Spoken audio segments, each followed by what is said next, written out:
thank you for coming here tonight. Thanks to my poet friends and my husband, Richard, my mother, Eleanor, and my children Zoe and Zach, for keeping my spirits dancing despite the odds, and for not abandoning me. My name is Erica Lehrer and I have multiple system atrophy. March is Multiple System Atrophy Awareness Month, so you are aware a little late. But April is National Poetry Month, so you are okay. Multiple system atrophy is like Parkinson's on steroids with a little ALS or Lou Gehrig's disease thrown in for good measure. I had never heard of it until I was told I had it. It is progressive, as yet untreatable and incurable, doesn't go into remission and is fatal. The good news is, I know it is happening. The bad news is, I know it is happening. For some unknown reason, my cerebellum is wasting away. And although I can barely walk or talk, I can still write. My book, Dancing with Ataxia, is rather life-affirming. It is, to quote Robert Frost, a momentary stay against confusion.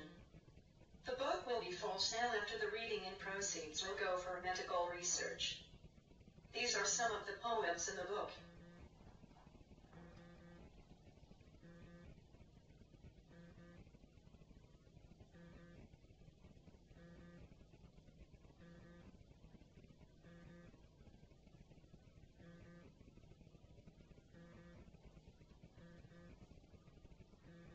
Perfect pitch. Give me back my voice. The one I hear in my head. The one that still greets you on my answering machine. Clear, nuanced, cultivated. As reliable as Monday following Sunday, able to surge at will. From pianissimo to fortissimo. Unique as a signature. Recognizable as a face. It's the singing I miss most. Breathing deeply. Emitting melody. I sang on pitch. Now. Not even close, my voice a casualty of my disease. When I try to sing, the cats run from the room. I can't sing, I tell my husband, my voice slurring and cracking from the stress. Welcome to the club, he says in his habitual off-key baritone. Then silently folds me in his arms. And one more poem, please.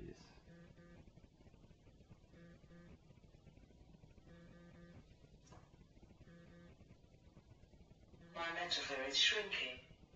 Initially, imperceptibly. Then, more noticeably. I thought at first, I was imagining it because no one took me seriously or seemed particularly alarmed.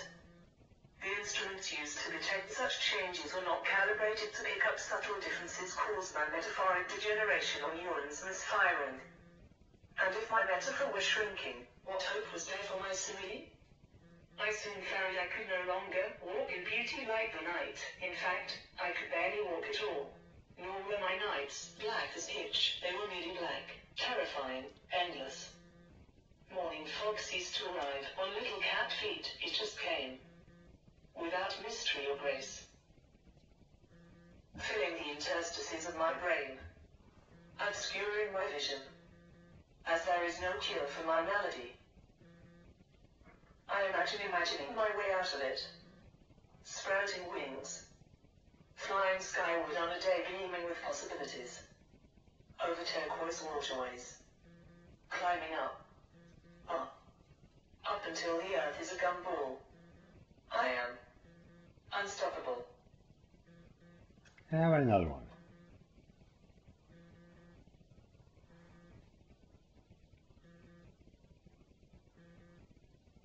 Poem for my son. For Zachary. I want to write a poem for you. I have written hundreds of poems, but never one like this. It will be the sort of poem others will want to memorize, even if they have never cared for poetry. And in that way, they will surprise themselves. Your poem will be the one they recite when life gets ugly, as it sometimes does. It will be as comforting as a familiar face amid a throng of strangers. It will be the sutures that allow recent wounds to heal, It will create calm amid the chatter, clatter, and clutter of everyday life. It will consist of all of your favorite colors. It will be clever, but not too clever. It will make you laugh out loud, yet move you to tears. It will be bold yet compassionate as you are.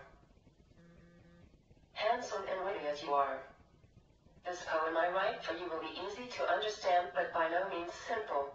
It will have foreground and backstory, complexity and interest, but even a child will be able to appreciate it. As yours will someday. It will make you, briefly at least, be happy to be alive. It will be complete, unique, unforgettable, inspired, well-loved. This poem I write is you. Thank you, Erica. That was lovely.